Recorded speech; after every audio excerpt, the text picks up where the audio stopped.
बेटी नहीं थी। उनके सदैव मन में यह रहता था कि एक बेटी होती तो कितना सुखी रहता मैं। तीनों बेटों का ब्याह हो गया, बहुएं घर आ गई, लेकिन बेटी नहीं है, इस बात से बड़े दुखी रहते थे।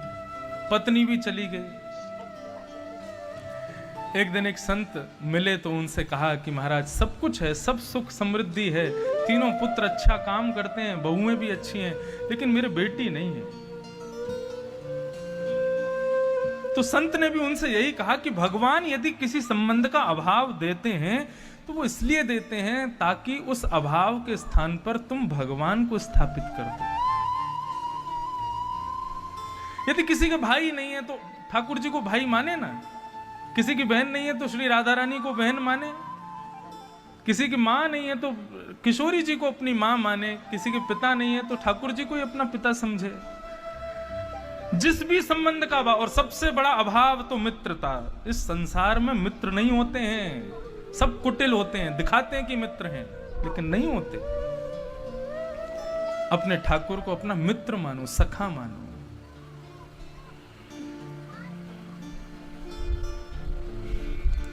संत ने एक राधा रानी का चित्रपट दे दिया और सेठ जी से बोले कि आज से आपकी बेटी ये है, इसी को अपनी बेटी मानो।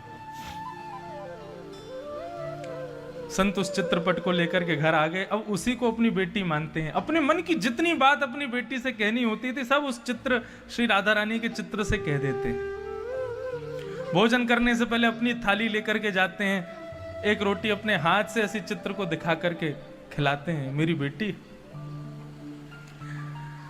एक दिन सेठ जी सुबह दफ्तर को जा रहे थे तो सामने से चूड़ी वाली आ रही थी, तो सेठ जी उसको कहते हैं कि सुनो, हमारी घर चले जाओ, तीनों हमारी बहुओं को चूड़ी पहना देना और जितना उसका वेतन बने ना हमसे आके ले लेना दुकान से।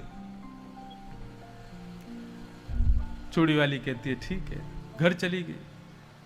बड़ी बहू को, मझली बहू को, छोटी बहू को, तीनों को उसने चूड़ियां पहना दी मनपसंद, और अपना सब सामान वहां से रख करके वहां से प्रस्थान को जैसी निकली तो एक नन्ही सी छोटी सी सुंदर सी कुमारी का एक कन्या आकर के खड़ी हो गई और उसने भी अपने हाथ आगे कर दिए कि मुझे भी चूड़ी पहनाओ।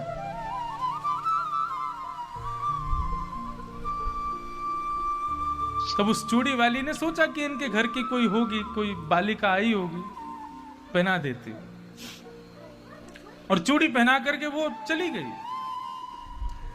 सेठ जी के दफ्तर जाती है और जाकर के कहती है मैंने चूड़ियां पहना दी हैं, अब आप मुझे दे दीजिएगा जो भी उसका बनता है। बोले कितना हुआ तुम्हारा? बोले हमने एक हाथ की चूड़ी का हम 10 रुपया लेते हैं, लेकिन हमने आज 8 हाथों में चूड़ियां पहनाई, 80 रुपया हो गया। सेठ जी बोले 8 हाथ काय बात के, हमारी बहुएं 3 हैं तो 6 हाथ हुए ना, 8 हाथ कहां से आ गए? चूड़ी वाली बोली अरे सच में मैंने 8 हाथों में चूड़ियां पहनाई, 3 तो आपकी बहू को और एक कन्या और थी उसको भी पहनाई मैंने। सेठ जी बोले तुम झूठ बोल रही हो। अरे तेरे को पैसा ज्यादा चाहिए तू ऐसे ही ले ले मुझसे, लेकिन मुझसे झूठ मत बोल, मेरे घर में कोई है ही नहीं चौथा पहनने वाला। लेकिन वो चूड़ी वाली कहती रही मैंने तो चूड़ी चारों को पहनाई है, आप चाहे मुझे एक हाथ का भी पैसा मत दीजिए, लूंगी तो 8 हाथ का ही लूंगी, नहीं तो नहीं लूंगी, मैंने क्योंकि 8 को पहनाया। सेठ जी बोले मैं कल दूंगा, पहले घर जाके पूछूंगा ये चौथा कौन था। सेठ जी घर लौट करके आए, अपनी तीनों बेटियों से, तीनों बहुओं से पूछा तुमने चूड़ी पहनी? बोले हाँ पहन ली। चौथा कौन पहन के गया? बोले कोई भी नहीं, हम 3 ही थे बस। तो फिर ये चूड़ी वाली क्यों कह रही है मैंने चारों को पहना है? बोले कि झूठ बोल रही होगी, हमने तो तीनों नहीं पहना है। बोला हाँ वही तो बात है, कल उसको 60 रुपया ही दूंगा और 5 रुपया काटूंगा झूठ बोलने का। रात्रि भोजन करके सेठ जी सो गए। तो चित्रपट में जो श्री किशोरी जी का विग्रह है, जो श्री राधा रानी का स्वरूप है, वो सेठ जी के हृदय में रुदन करता हुआ प्रकट हो गया। उस स्वरूप को देख करके सेठ जी बार बार चरण पकड़ने लगे। अरे बेटी तुम क्यों रो रही हो, क्या बात है, तुम्हारे दुख का कारण क्या है?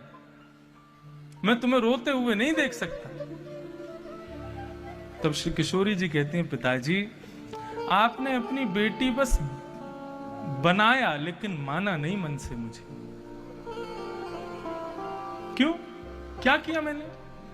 बोले आज मेरी घर पर मेरी भाभीयों को चूड़ी पहनाने के लिए आई थी, तो मैंने सोचा कि ये सब पहन रही हैं तो मैं भी पहनूं, और मैंने जाकर के चूड़ी पहनी तो आपने मेरे हाथ का पैसा देने से इनकार कर दिया, और तो और उसके 5 रुपए काट दिए, ये कहकर कि वो झूठ बोल रही है।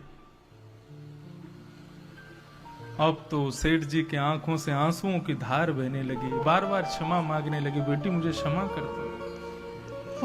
सुबह उठते ही दौड़ करके चूड़ी वाली के यहाँ गए और जाकर के उसको 80 नहीं 100 रुपया दिया। बोले मैंने जिसको अपनी बेटी माना था, तुम सौभाग्यशाली हो, तुमको दर्शन दिया है उसने। तो हे मोहे नाते अनेक मानिए जो भावे। हमारे और ठाकुर जी के अनेक नाते हैं। आप संसार के व्यक्ति से वही नाता बना सकते हो जो वो बनाने योग्य है। एक बार एक व्यक्ति से एक नाता हो गया तो दूसरा नाता नहीं हो सकता, लेकिन भगवान